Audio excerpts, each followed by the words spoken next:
Этнотуризм бұл жай ғана музей аралау немесе фестивальға қатысу емес. Ажен сандығын ашу керекпіз. Сол ауылдық жерлердің тұрғындары соған дайын ба? Инновация ретінде бүкіл дәстүрді, салт дәстүрімізді, құндылықты көрсетуге. Көшпенді әлемнің мәдениетінің ортасында тұрмыз ғой. Шынайы қазақтың өмірін көретін сондай жер болу керек.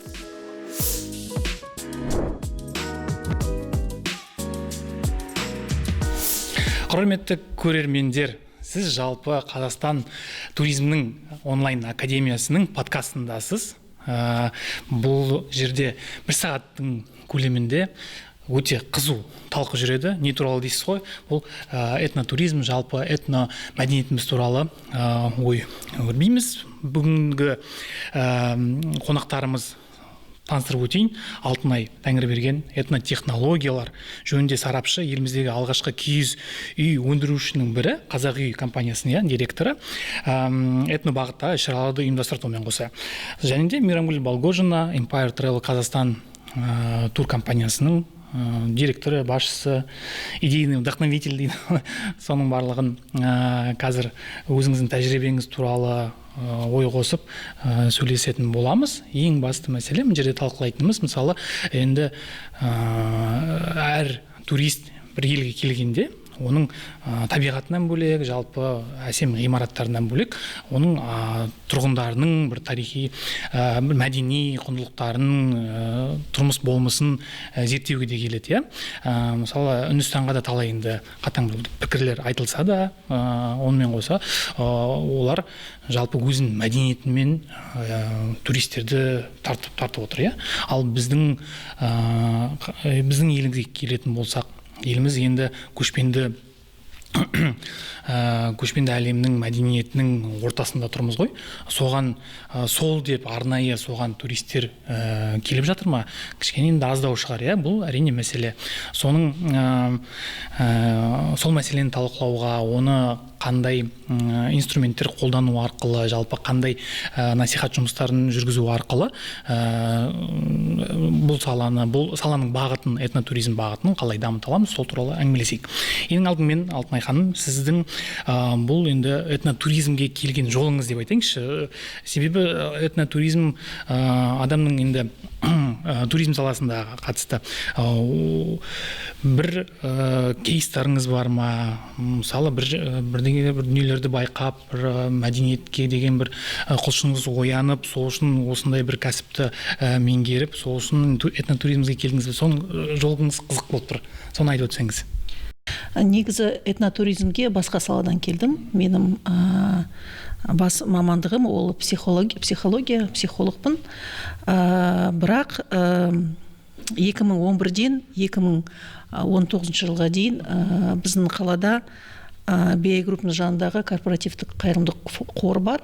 Мүмкіндік шектеулі балаларға сахнаға шығару, олардың потенциалын көрсететін, сондай мақсатпен жұмыс істейтін қорымыз бар. Соның директор болып табылдым осы жылдарда.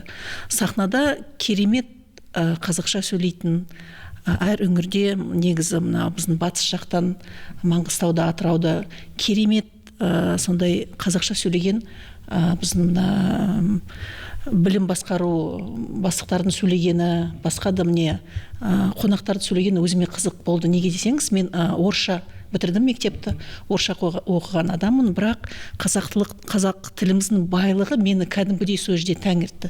Содан кейін мен қазақ тіліне ұмтылып, қазақ тілді қалай сахнадан сөйлеу, сондай курстарды іздеп, ары қарай соны дамытам деп, қорымызда қазақша сөйлемейтін болдық.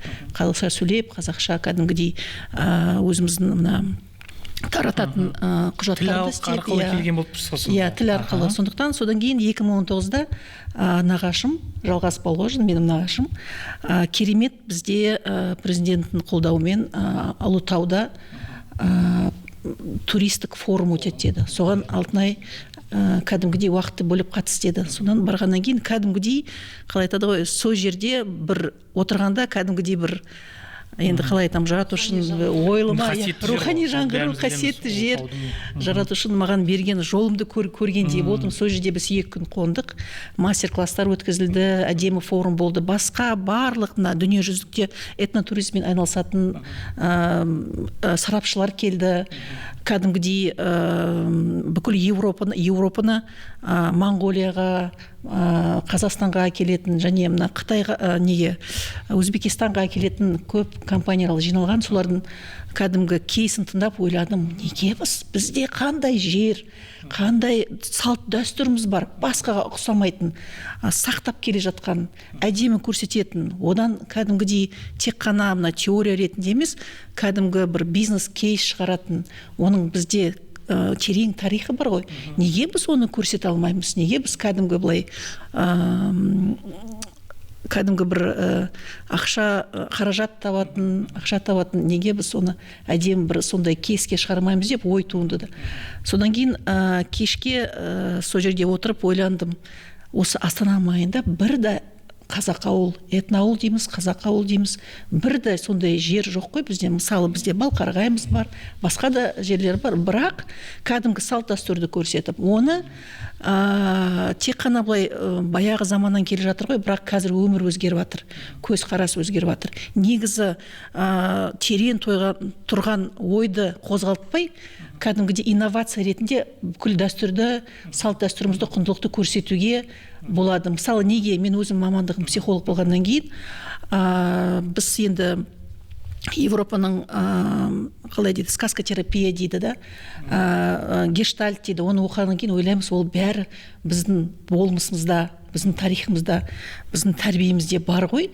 Біз неге оны ұмытып, кәдімгідей оны жер астынан шығарып, әжен атаны айтқан сөздері, мысалы айналайын деген сөздер да, ол да кәдімгі мағынасы көп қой, айналайын деген сөз. Ондай сөздер мысалы басқа жерде жоқ. Неге біз оны кәдімгідей оқып, дұрыс танып, терең ойды танып, неге бір инновация ретінде біздің жастарға өздерімізге неге қолданбаймыз? Ол нағыз келатқан мұра ғой.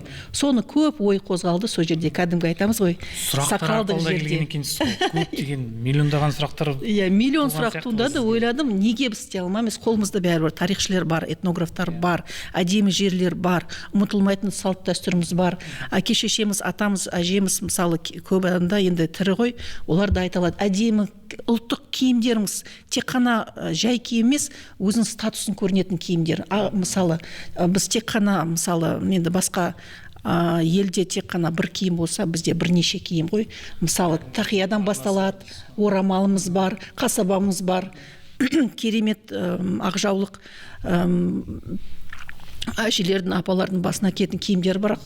Соның статусы, соның өрнектері кәдімгідей сен кімсің деп алыстай сөзсіз түсіндіретін, ватсапсыз түсіндіретін, мысалы, сондай мұрамыз бар ғой. Неге соны біз кәдімгідей шығарып көрсетпейміз деп көп ой туды. Сондықтан сол салада жүретін, соны түсінетін, терең зерттетін адамдарды іздедім. Сондықтан соның бәрін отырып, зерттеп, кәдімгі ойланып отырғаннан кейін өзіме кәдімгі бір 5 жылдың ішінде, пятилетка дейді ғой, бірақ 5 жылдың ішінде өзімнің бір стратегиям көзіме дұрыс елестенді. Сондықтан сол стратегия жету үшін мен сол жерде сарапшы болып, сарапшыларды көп табылған жоқпын. Негізі музейлерде, басқа да ғылыми орталықта сарапшылар көп, бірақ олар қоғаммен қатынасы жоқ.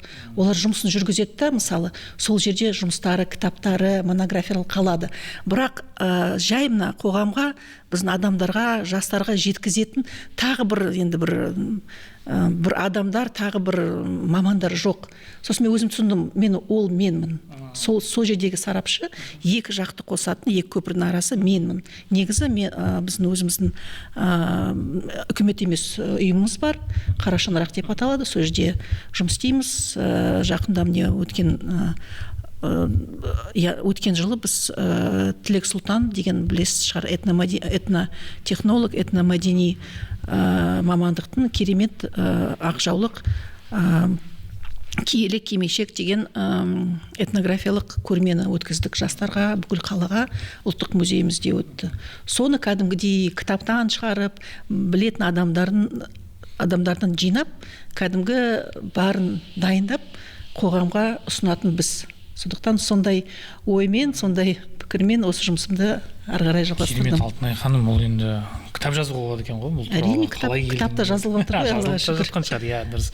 Және де енді осы мәселенің этнотуризмге қатысты бұл енді Алтынай ханымның жасап жатқан жұмыстарын сіздер енді туристік қауым дейікші, енді туристік кәсіби қауым және жалпы туристердің өзі бағалай ала ма, сол кісілердің жасап жатқан жұмысын, қызықты ма оларға, және де бұл аудитория қандай жалпы, оның бір жастық бір несі бар ма, шеңбері дейікші, қалай мына 30-дан 40-қа дейін қызықты, 30-ға дейінгілерге ондай мүлдем қызықсыз деген сияқты бір сондай аналитика бар ма сізде, немесе жалпы өзіңіздің көзқарасыңыз біздің этномәдени тақырып жалпы қызықты ма, және де қандай адамдарға қызықты, сол туралы. Рахмет, өте маңызды жайт көтеріліп жатыр этнотуризм туралы. Этнотуризм бұл жай ғана музей аралау немесе фестивальға қатысу емес. Бұл бейформалды тірі бойлау және де жеке эмоциялар, жеке шынайы қонақжайлылық арқылы танысу. Бұл деген біздер туроператор үшін бұл тек қана көрсету, жай ғана көрсету емес. Бұл өмір сүру, бұл біздің мәдениетіміз, бұл біздің салт дәстүріміз. Соны көрсете алсақ қонақтарға өте керемет. Себебі қонақтар Қазақстанға келгенде олар соны іздейді, шынайылықты іздейді. Қазақтың қандай салт дәстүрлері бар, қалай олармен танысамыз. Музей, монумент, жеке бір конгресс-центрлер оны көрсетпейді. Осындай мысалы Алтынай ханым сияқты азаматшалар өздері сондай үлкен іс тындырып жатыр. Енді біз қосыламын, Астанада ол дамымаған, сіз секілді азаматтар енді соны дамытып жатыр. Соған да үлкен сондай маңызды жаңағы көзқарас білдіру керек. Енді сіздер сондай үлес қосып, енді сол кісілерге жемісін көрсін деп, енді оларға психолог маман, Алтынай ханым, адамдармен қарым-қатынас жасау керек, жалпы өзіне қызықты нәрселерді адамдарға көрсету, және біздің енді сондай болмысымызда бар ғой. Соны туристерді әкеліп көрсететініңізге сіздерге рахмет айтқым келіп отыр. Бір-біріңізсіз негізінде этнотуризмнен дамымайды ғой. Сізде аудитория болмаса, сізде апаратын жері болмаса, көрсететін нәрсе болмаса, оны этнотуризм туралы қазір мына жерде отырып талқыламайтын едік. Бұл енді тақырып тек қана шетелдіктерге емес, сіз енді көбінесе шетелдіктермен жұмыс жасайсыз ғой, бірақ қазақстандықтардың өзіне де қызықты деп ойлайсыздар ма? Жалпы осы туралы біздің еліміздің аумағы үлкен, өңірлер бір-біріне ұқсамайды, кішкене былай енді қандай алыс қашықтық болғасын жерде мәдениет жағынан, тіл жағынан да әртүрлі кішкене бір ерекшеліктер бар, Сол үшін енді батыстан келетіндер оңтүстікке келген кезде оларға бір ерекше бір нәрселер қызықты бола ма? Сол жағы қалай? Регионалдық бір ерекшеліктер бар ма? Жалпы немесе батыс жақ кішкене наурызға келетін болсақ, мысалы амал мерекесі бар, оларға күнделікті жылдан жылға болып жүрген нәрсе. Бірақ біздің басқа өңірлерге қараса ол енді келіп жатыр. Дұрыс па? Қазір сол интеграция арқылы біздер сол өңірлермен достасып дейікші, этно бағытта кішкене көбірек танып жатқан сияқтымыз, Сол туралы бір алып қосарыңыз болса, бір кейстер, қызықты оқиғалар болса, не айта аласыздар? Енді біздің жұмысымыз тек қана этнотуризм емес, алдында айтып кеттім, үкімет емес ұйымымыз бар, сол жерде біз зомбылыққа түсетін келіншектермен, әйелдермен жұмыс істедік. Сол аясында ойланып отырдық, тек қана мысалы енді баяғы келе жатқан психологиялық құралдарды қолданбай, басқа да бізде енді психолог болған жоқ қой қазақтарда. Бізде психолог ол жеңгеміз болды, жеңге бәріп айтады, жеңгемен ақылдасамыз, бүкіл сырымызды анамызға айта алмайтын, әкемізге екі бастан оны айта алмайсың. Сондай бір соны ұғып, соны ойланып, мен ойладым, қалай біз әйелдермен жұмыс істей аламыз. Сосын ойладым, так, бізде кәдімгідей киіз жасағанда әйелдер жиналады. Әйелдер жиналып, салт дәстүріміз бар ғой, әйелдер жиналып, бірге киіз істейміз. Сол киізді басқанда инемен басатын бір өз методы бар да, мысалы сумен басады, инемен жаңағы оюды әдемілеп салып инемен бір-біріне келістіреміз. Сол киіз басу методика былай ойлағанда тек әшейін, бірақ терең ойлансақ, кәдімгі әйел жиналғанда, енді ішімізде әйел адам болғасын, бір ренжіс болады, біреумен бір сөйлескің келеді, енді үйде ене, балалар, енді жолдасыңызға көп айта алмаймыз. Сол жерде әйелдер мысалы сөйлесіп отырып, бір-біріне ақыл айтып, бір-бірін қолдап та, және жаңағы инені кәдімгідей инемен жұмыс істегенде бүкіл ішіндегі ашуың кетеді ғой. Сол жердегі әйелдер бізде айтты ғой, Алтынай Мұратжанқызы, кәдімгідей мынаны істегеннен кейін бүкіл ашуым, бүкіл ішіндегі жаман ойлар, кәдімгі терапия. Оны терең ойлансақ, ол бүкіл біздің салт дәстүрімізде, үйдің жұмыстарында бәріне терапия дейміз ғой.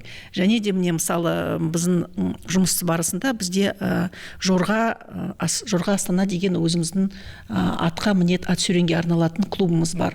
Алдында біз Намат Women деп ашылдық, тек әйелдерге. Негізі жұмысымыз зомбылыққа түскен әйелдермен жұмыс істедік қой. Сол жерде мен айттым, теориялық жұмыс ол бөлек, бірақ практикада біз жылқыға мініп кәдімгі серуен қыламыз. Қабанбай батырға дейін 2 сағаттық, енді оған біз дайындалдық, әрине, 1 жыл дайындық болды. Қыста ипподромдарға әйелдер барып, кәдімгі бүкіл қауіпсіздік отыру жолын қарап, атқа қону жолын қуып, кәдімгідей үйреттік оларды, және көктемде жаңағы біздің Қабанбай батырдың кесенесіне жол тарттық, 2 сағаттық. Соның ішінде кәдімгідей сөйлесіп, бір-бірімен біреу, Алтынай Мұратжанқызы жылағым келіп тұр, ана жерде былай бөлек жылқымен шықты, ана жерде жылап ал, айтатын сөздерін жылқыға айт деп, кәдімгідей терапия болды. Содан кейін қайтып келгеннен кейін біріншіден этнограф бізбен барды, бүкіл тарихты айтып берді. Сол жердегі біздің аналарымыз, бала тәрбиелейтін аналар, олар өздері сондай білімдері болмаса, олар балаға қандай тәрбие береді. Сол жерде кәдімгі Қабанбай батыр жайлы бүкіл аңыздарды, бүкіл факттарды айтып, түсіндіріп, этнограф жұмыс істеді. Мен психолог ретінде енді бөлек екі жерден былай, екі қатар болып келе жатамыз ғой, 2 сағат бар. Кәдімгідей полностью бір үйдің жұмыстардан бүкіл байланыс жоқ, телефон алмаймыз, сөйлесіп, кәдімгідей терапия болды. Подкаст дейсіз ғой. Подкаст, сосын сол жерге барып Құран оқыдым.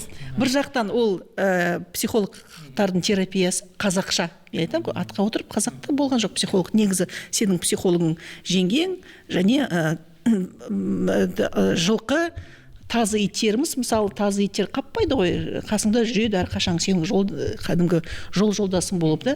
Соның бәрін зерттеп қарағанда, кәдімгідей салт дәстүрді, құндылығымызды сақтап, оны осы өмірде ешқандай жаһандану неге түспей, оны қолдансақ, бізге кәдімгідей қазір келе жатқан бүкіл қоғамдағы проблеманы тез шешуге болады.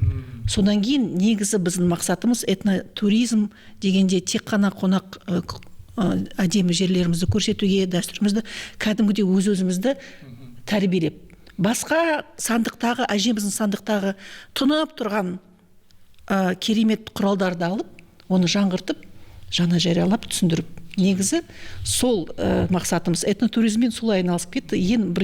Бірінші жұмысым психолог болғаннан кейін барлық қазақша құндылықты, дәстүрді жинақтап, оның санағы терапевтік эффект дейді ғой, соны жинап, сол жұмыспен этнотехнолог дегенде, этнотехнологиямен неге айналысамыз, кәдімгі соны өзіміздің біліміміз енді психолог болғасын салыстырып қазіргі уақытта міне қолданған сол жұмыс. Ол барлық киіз үйдегі жаңағы атпен серуендеу, қымыз жасау, құрт жасау, құртты да жасау түсіндіреміз жастарға. Ол мелкая моторика. Мен Монтессори психолог, 2-ші маманы бар. Өзім оқыдым Монтессори педагогика, ол білесіз. Футбол ойнамайсыз ба случайно? Жоқ, футбол ойнамаймын. Соны құрт істегенде кәдімгідей бүкіл мына денеңіз жұмыс істейді. Және жылқының үстінде де бүкіл мына денеміз жұмыс істейді ғой, кәдімгідей. Ешқандай фитнес керек емес. Таңдайдың астындағы да біздің мышцамыз ол да жұмыс істейді, негізі жылқының үстінде отырғанда. Сондықтан соның бәрін түсіну керек, оның бәрін пайдалану керек. Оны как популяризация, кәдімгі қызығушылықты білдіріп, түсіндіріп, кәдімгідей керемет сондай дайын кейсті берсек, қазір ешқайда алыста іздеу керек емес. Бәрі өзімізде бар. Тек оны біз ұмытып, кішкене айтамын ғой, әженің сандығын ашу керекпіз. Сондай. Но енді жорға деп жатсыз, мана айтқан кейстарыңыз өте керемет. Және де өткен жылы дүниежүзілік көшпенділер ойындары өтті ғой. Сол кезде сіздің білем компанияңыз туристерді әкелді, көрсетті. Бір кішігірім болса да олар біздің тарихпен, мәдениетімізбен танысқанда шығар. Сол бір кейс ретінде айтып өтсеңіз. Иә, рахмет. Осы алдыңғы жылы бүкіл дүниежүзілік көшпенділер ойындарында біздер көптеген Димаш Құдайбергеннің жанкүйерлерін қарсы алдық. Концерт болды. Сол кезде, сол жерде олар этноауылға барғанда, сол қазақ ауылға, сосын біздер өзіміз басқа да сондай іс-шаралар өткіздік. Олар соны көріп, бізге алғысын айтты. Осыны біз көргіміз келді деп. Жасанды өмір емес, шынайы өмірді көргіміз келді. Қазақтың қалай өмір сүретін көргіміз келді. Осы жаңағы не ешқандай біздерге зәулім ғимараттар керек емес, осы керек деп отырды. Және де кеткенде нағыз Қазақстанды көрдім деп кетті. Алғысын білдіріп, көзіне жасын алып, үстіп кетті. Керемет. Өйткені бұл жерде тағы бір айта кететін жер, ол жерде шынайы шебершілер болды. Сонысымен кішкене қызықты болды. Әрине. Оның бәрі жасанды болса, ол жерде ондай әсер алатындай болмайтын еді, эффект дейміз ғой. Бірақ ол жерде үлкен бір этноқалашық болды. Ол жерде нағыз шынайы шеберлер болды. Бір ұмытылған, бәлкім енді жалпы қауымға ұмытылған бір дәстүрлер болсын, ойындар болсын, барлығы көрсетілді. Үлкен ауқымды шара болды. Соның барлығын енді шетелдік туристер бізбен бірге көріп те тамсанғанда болар. Осындай үлкен іс-шаралар жалпы қолдайсыздар ма болған? Әлде енді бір рет өткіздік, жарай ма? Жоқ, оны болып тұру керек па? Осындай жүйе ретінде болу керек. Жүйелі жыл сайын бір мезгілде немесе басқа да сондай қазақ ауыл, сондай қонақтар барып, соны шынайы қазақтың өмірін көретін сондай жер болу керек. Міне Алтынай ханымның бастамасы сияқты осындай жерлер болу керек. Себебі мысалы Астанаға классикалық туристер көп келмейді. Бұл негізінде бизнес туристер келеді. Қайда барады? Біздер сол жаңағы этно-туризмге үлкен қызығушылық көреміз. Мысалы, қазір бір тамызда бір үлкен іс-шара болайын деп жатыр Астанада. Бүкіл шетелдіктер қандай этно-туристік не бар дейді бізге. Баратын жер, қазақтың салт дәстүрін көретін. Әйгілі әншінің концерт ма? Басқа ауқымды не ма? Қай жерге баруға болады? Біздер бауырсақ бірге жасасақ па дейміз. Соның қалай жасалуын көргіміз келеді.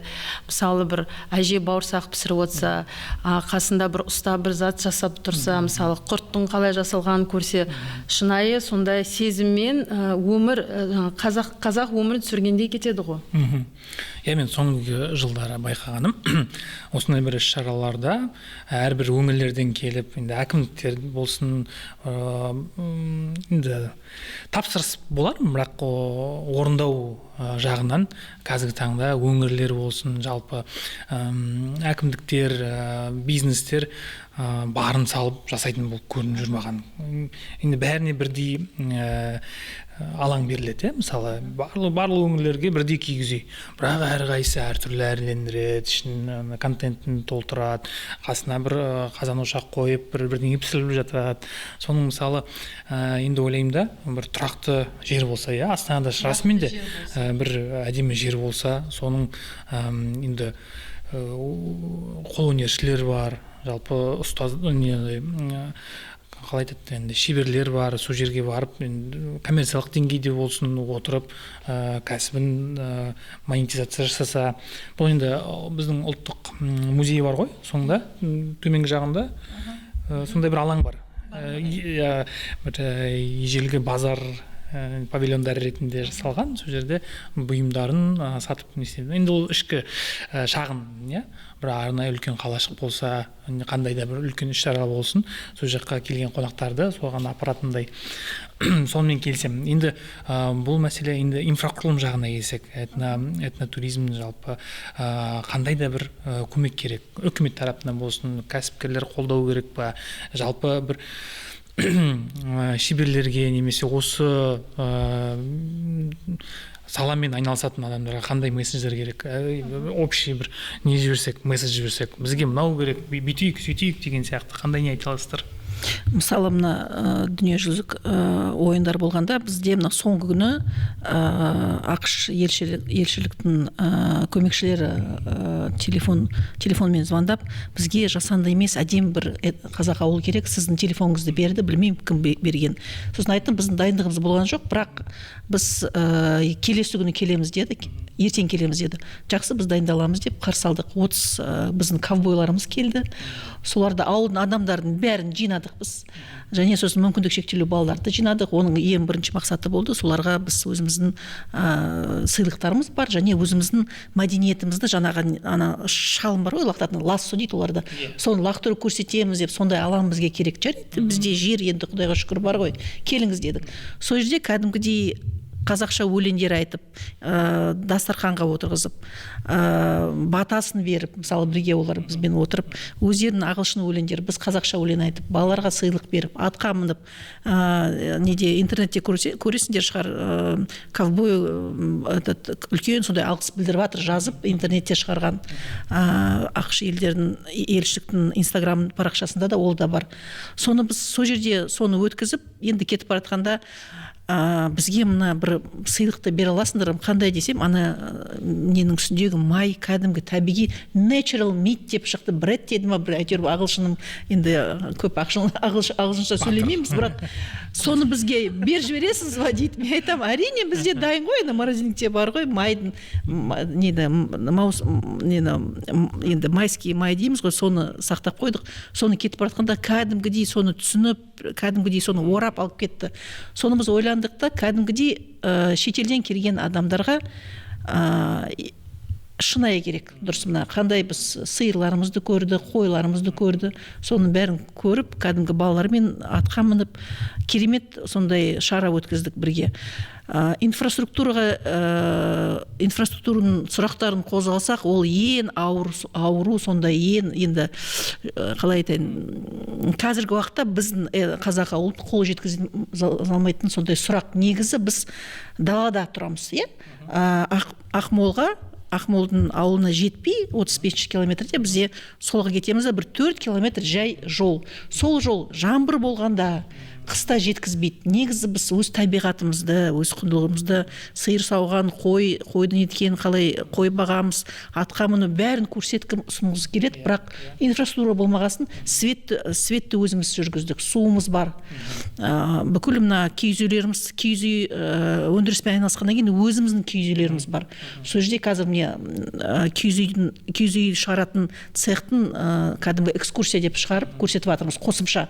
Негізі басқа жерде айырмашылығымыз басқа сондай жерлерден негізі сол жерде шығарамыз, сол жерде міне отырасыңдар, демаласыңдар, кәдімгі бүкіл қалай істелінеді, қалай жиналады, қандай адамдар жұмыс істейді, мүмкіндік шектеулі адамдар бізде істейді.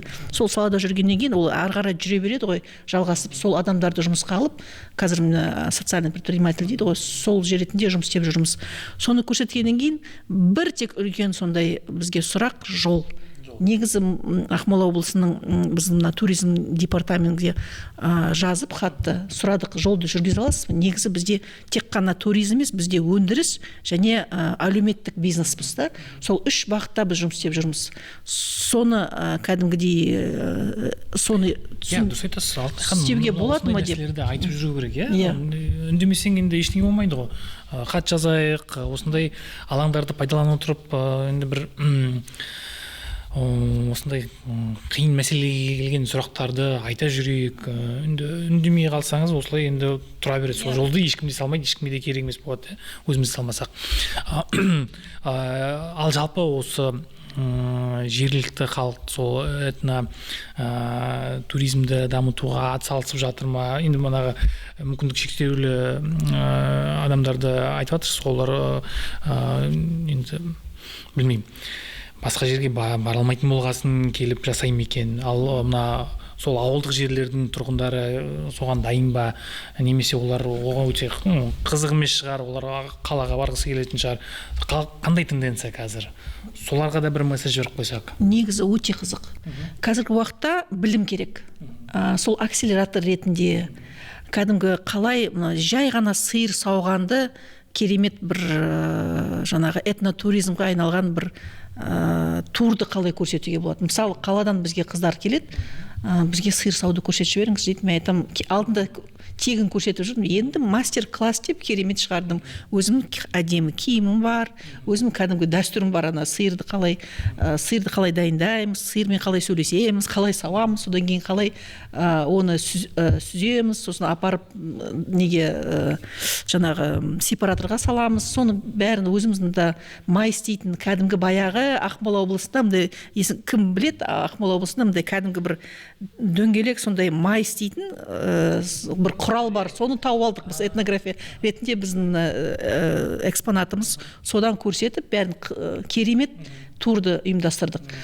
Қазіргі сол жердегі ауылдағы әйелдермен сөйлесеміз ғой, Алтынай ханым, біз де соны жүргізейік, біреудің сиыры бар, біреудің қойы, оны бізде үйретіп беріңізші. Сол жерде мысалы соларды жинап, оған қаражат бөліп, кәдімгі акселератор ретінде түсіндіріп, қалай, ол бәрі қолында, бірақ оны кішкене қалай айтайын, заманауи инновация қосып істеуге болады. Сол керек біріншіден. Екіншіден, жаңа айтып кетті ғой, инфраструктура керек. Көп ауылда қазір жолдар бар, бірақ біздің мысалы ауыл шаруашылығымыз ол бөлек, шалғай жерлерде тұрған шығар. Сонда кәдімгідей сол инфраструктура керек, жол керек, және де оқытып аздап қаражат болса, мысалы. Оқытуға ма, қандай мәселе? Оқытуға бөлек қаражат, сосын ең үздік оқыған кәдімгідей сомен айналысатын. Грант көп керек емес. Қазіргі уақытта соншама, мысалы енді өзім немді айтам, тәжірибемді, біз бүкіл малды, сиыр енді қалды ғой, қойлар аздап қалды, бүкіл мына жылқымызды 2 үйір жүрді, жылқы соны сатып, кәдімгі бәрін станокқа салып, қазір міне киіз үйді шығарып жатырмыз. Негізі гранттар қол жетімді, бірақ оның мониторингі өте күрделі, бүкіл уақытымыз соған кетеді. Өзім финанс жағынан өзім бүкіл мына документтерді, бизнес-план жасағаннан кейін мен оның қалай қиындықты түсінемін. Жай адамдар оны мысалы тапсырып, кәдімгідей қағазбен ми қатады, олар жасын қойш құрсын дейді, бірақ оларға кәдімгі миллионнан астам, бірақ тапсыратын құжаттары кішкене қатты күрделі болмаса, сондай пікір бар. Неге десеңіз, көп қашат, ойбай ертең алған ақшаны мұрнынан шығарады деп. Енді былай қазақша жалпы сөзбен айтсақ, бірақ оны ешқандай қиындығы жоқ. 1, 2, 3 мониторинг, 3 бағыттан мониторинг істеу керек. 15 мониторинг керек емес, 1 келді, 2 келді, құжат тапсырдым, бітті, міне жұмыс істеп жатырмыз, міне кәдімгі сіздің услугаңыз шықты деп. Сондай істеп берсе. Өзіңіздің тәжірибеңізбен бөлісесіз ба, немесе өзіңізде қалды ма? Сол мұндағы енді грант алған жерлеріңіз бар деген сияқты, соны мастер-класстарыңызда айта жүресіз ба? Арнайы бір қызмет ретінде қалай қарайсыз? Енді көп мысалы ауылдық адамдар олсын, осы салаға бір сәл ғана қаражатын болса ғой, білімі болса ғой дейтін адамдарға мына Алтынай ханымның бір керемет курстары, қолжетімді курстары бар деп айтып жүрсек те жақсы ғой қазір, деймін. Керемет. Оны жүргізуге болады, оны мен ойладым. Білесіз ғой, қазір инфобизнес ол да бөлек. Қазіргі уақытта ақша табатын, керемет ақша табатын жол бар.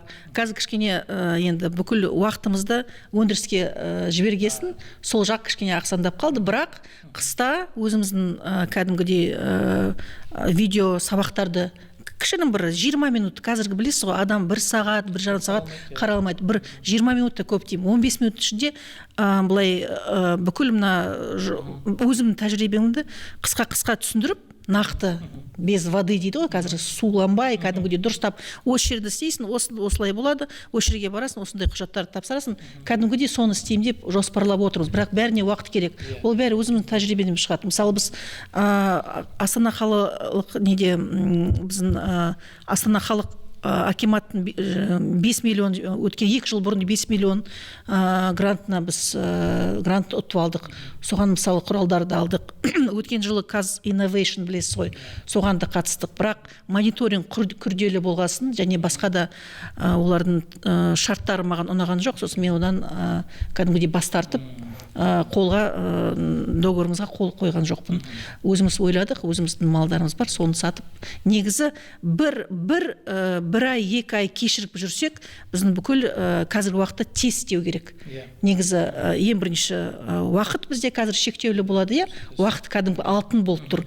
Екіншіден, енді біз ол жұмыспен баяғыдан бері айналысып жүргеннен кейін, қазір нақты ол маман болып уже шыққаннан кейін, оны тез қолданып істеу керек деп ойладық. Содан кейін грантқа уақыт көп кетеді. Тапсыруға, қатысуға, содан кейін қазір міне гранттар, тағы айтып кетейін, оңай болу керек. Оңай алу, оңай тапсыру. Сол ауылдағы адамдарға, енді қаладағы адамдар қағазбен, құжаттармен жұмыс істейді. Ауылдың адамы өте қиын. Или бір комиссар ретінде оларға бір кәдімгі консультация беріп тұратын, келіп қарап, олардың отчеттарын көмектесуге сондай адам керек. Негізі 80% адамдар сұрағанда әйел адамдар айтты, ой, Алтынай Мұратжанқызы, біз қорқамыз, ақшаны алуға тапсыра алмаймыз. Бірақ қолдан бәрі келеді. Біздің қазақ әйелдерді білесіз ғой, олардың қолдарының бәрі келеді. Кішкене білім керек, және мониторингі кішкене күрделетпей керек емес. Үшіншіден, кәдімгідей бүкіл мына проект жүргеннен кейін оны бір адам қарап, комиссар ретінде көмектесу керек. Түсіндім, керемет. Енді бұл тағы да бір туатын мәселе. Бұл кәсіп болғасын жерде, оған монетизация жүріп жатса, сапаға кішкене көңіл аздап бөліп, коммерцияға көп кетіп қалып жатқан жағдайлар байқаған жоқсыздар ма? Өздеріңіз жалпы осы саламен айналысатындар. Сапаға көңіл дұрыс бөле ме, немесе кішкене былай енді туристік ағынды көре тұра, где-то айтады ғондай, сапасын кішкене жеңілдетіп, былай сондай мәселелерді қалай, енді бар шығар, қалай болмауға шығаруға болады деген. Өйткені мәдени мәселелерге келген кезде бұл жерде енді сапа өте маңызды ғой. Соның бір алдын алу жолдары бар ма екен, кейстер болса, немесе қандай да бір шешімдері бар? Оны айтып беруге де болады. Ол өз тәжірибемізден туған кәдімгідей туды. Негізі біріншіден сапа қазіргі уақытта енді коммерция ақшаға, енді қаражатқа, ақшаға көп көңіл бөліп, сапамыз кішкене төмендейтін ондай да болады. Негізі қазір мысалы өзіміздің кейсімізді айтайық. Біз киіз үйді шпоннан жасаймыз, аққайынан. Ол кәдімгі қазақтың киіз үйі. Жас өспірімдер, туристер келгенде кәдімгідей аузын толтырып айта аласың, мынау біздің қазақ үйіміз, ол табиғи. Қазақ үйі ол тек үй емес қой, ол кәдімгі тірі зат. Оның ішінде бүкіл біздің тәрбиеміз, мысалы даже сөйлегенде біз айтамыз ғой, шаңырағың биік болсын, ол әлі киіз үй мысалы жоқ, біз тұрмаймыз киіз үйде, бірақ оны әлі сөзбен қолданамыз. Босағасын берік болсын деп, сосын тағы көп, келінің оң аяғынан дейді, сосын әйел адамның киіз үйде әйел адамның орны, қай жерде ыдыс аяқ тұрады, неге сояқта тұрады, оны көп енді зерттесең, кәдімгі бір өрнектің да бір ойлары бар ғой, өрнектің мақсаты бар. Мына жерге басқа қоятын өрнекті аяққа салуға болмайды, аяқты негізі ол сакралдық, оның мақсаты көп. Ол да әсер етеді мысалы өмірге. Бұлай мәң бермейміз ғой, бірақ оны терең зерттесең, ол кәдімгі, қазір айтамыз ғой, на волне успеха деп, ананы қолданамыз, мына практика, доброе, қалай дейді, андай, утро дейді, анау, бірақ аффирмация, бүкіл біздің айтқан сөздер бәрі аффирмация ғой, олай қарасаң. Сондықтан оның бәрін қазіргі уақытта зерттеп, адамдар, мысалы, біз оны істейміз, ол бір сапа. Бірақ басқа да өкінішке қарай адамдар бар, кәдімгі темірден киіз үй істейді. Ой, сіз жасасайлықшы.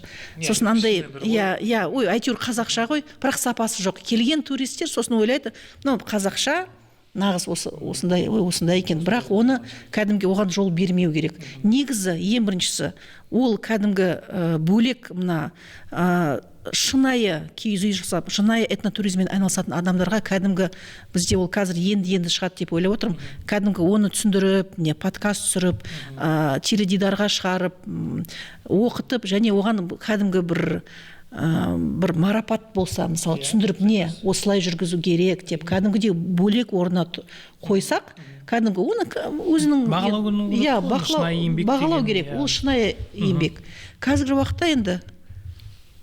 уақытта мысалы табиғи заттарды, киімдердің бағасын енді біліп, енді оны мысалы өзімне киіп жүрмін, қаншама жылы болса да, салқын болса да осыны кием, салқын болса мынау жылтат, ыстық болса мынау өз денемнің температурасын ұстап тұрады мысалы, оны барған жерге түсіндіріп, неге мен күміс әшекейлерді кием, ол қандай эффекті бар мысалы. Даже кигенде мен статусын көріп тұр, мен тұрмысқа шыққан, әже болған, менің немді мысалы мына енді киген жоқпын қазір асығып.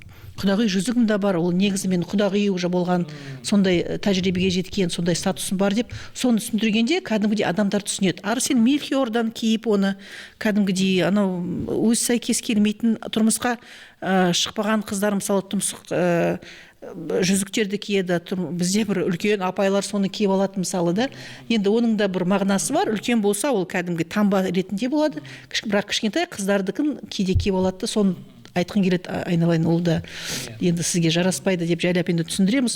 Соны кәдімгідей соны түсіндіріп бөлек сапаға қойсақ, сондай адамдарды білетін, және біздің мына қазіргі уақытта бір қауіпшілік, енді бір қате кетіп қалады.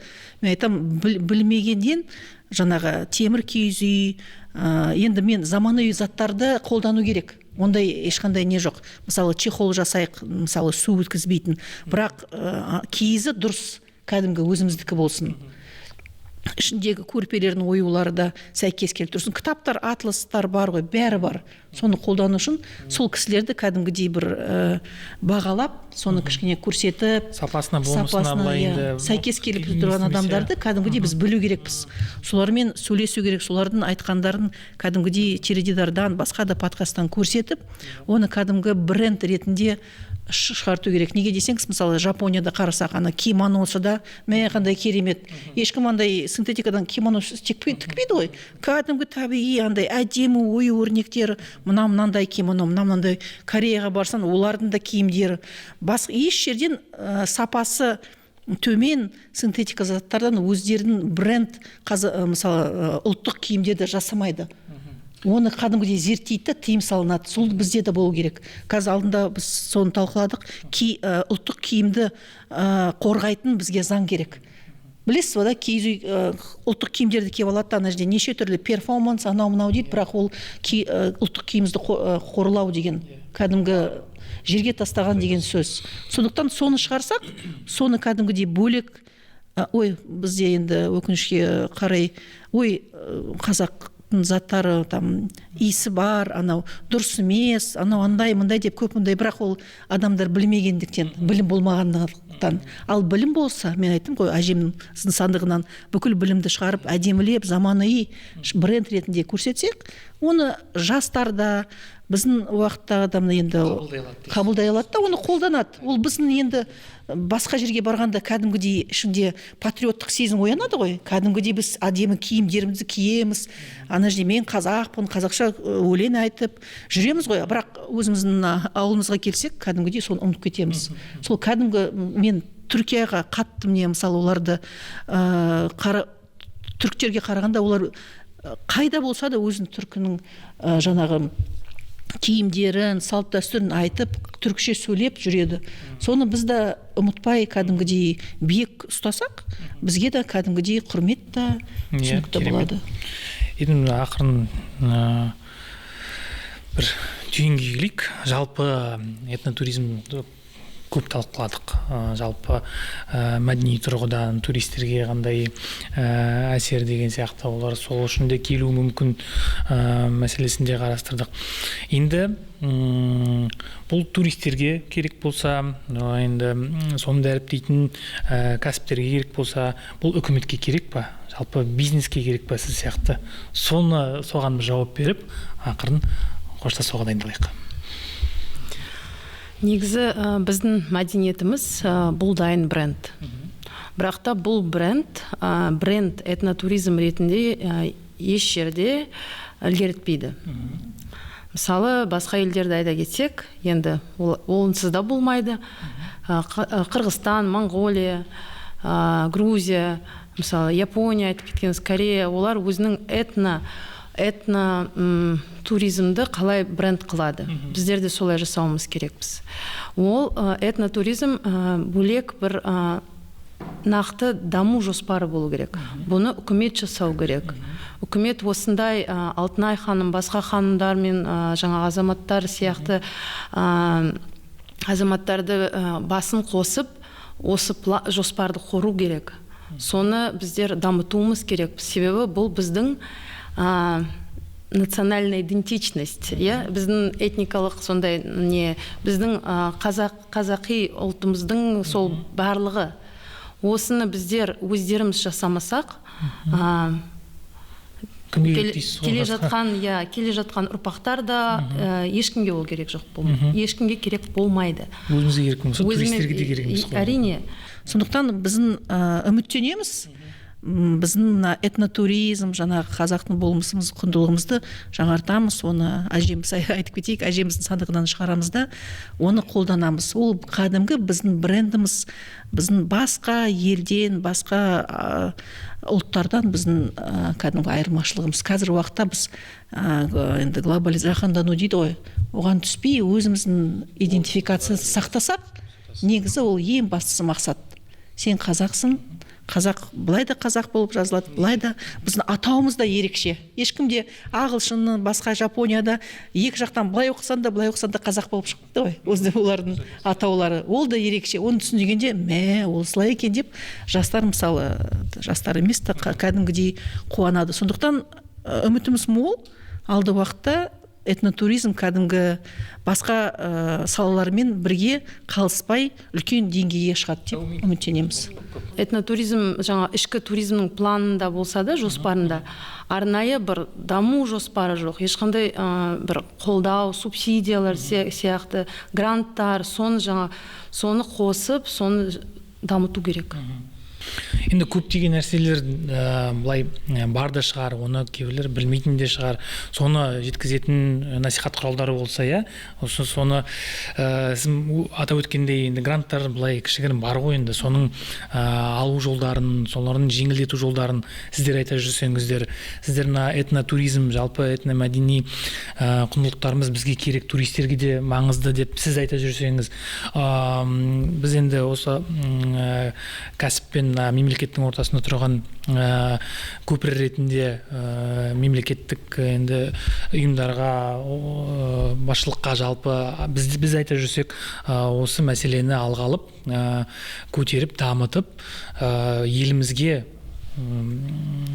Қазақстанның мәдениетін, жалпы көшпенділер мәдениетін көруге келе жатырмыз деген туристер санын көбеюге енді жазсын. Бүгінгі подкасттың ашып, тереңдетіп, енді айтып отырмыз ғой, сандықтан, әжеміздің сандығынан алып, көптеген нәрселерді, құндылықтарды айттық деп, тарқаттық деп сенемін. Көп-көп рахмет сіздерге. Осындай подкасттарды жиі кездесейік, өйткені осындай жерлерде талқыланбаса, еш жерде айтылмаса, ол расымен де кімге керек. Құрметті достар, тыңдағандарыңызға рахмет. Әлде қызықты подкасттар кезегі болады. Бұл подкаст енді осымен тәмам. Келесі кездескенше сау болыңыздар.